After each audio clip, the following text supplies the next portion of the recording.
In this video, we're going to talk about Dunder String. What is it? What's the big deal? What problem does it solve? So let's get started. Here we have a car class. We have some attributes like color, model, and year. And what we want to do is we want to see what happens when we print this instance, right? obj1. If we print it, if we run this file, we're going to get the original string and then some obj, whatever obj is, that's holding a car instance.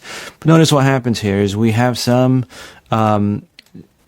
information here. We're running Dunder main, and this is the main class, right? The main file, and we have a car class, and it's a car object rather, and here's the memory location presumably of where the instance lives.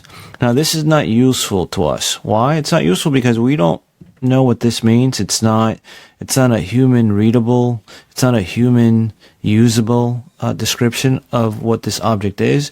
So it is much better just to implement a Dunder string. What does that look like? Well, it looks like this.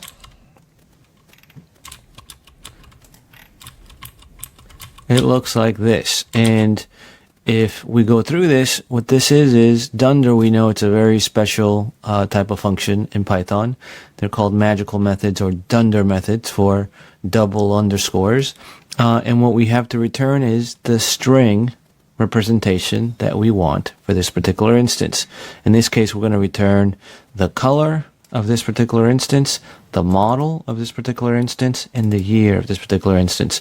So if we run this, we'll see that we no longer get that funky looking memory address. We get the original car, which is what we have here, and then we have color, which is what we have here, with the instance color, the instance model, and the instance year.